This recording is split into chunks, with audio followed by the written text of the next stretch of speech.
this video, we will be making a bendable sleeve. So the materials required are scissors, toothpick, glue, liquid glue, and this template. You can find this template in the description below. Now let's start.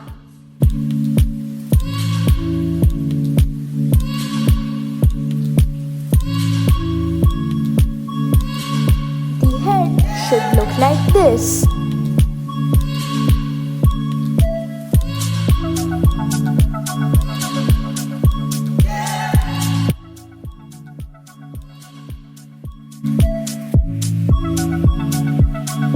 Do not fold this part.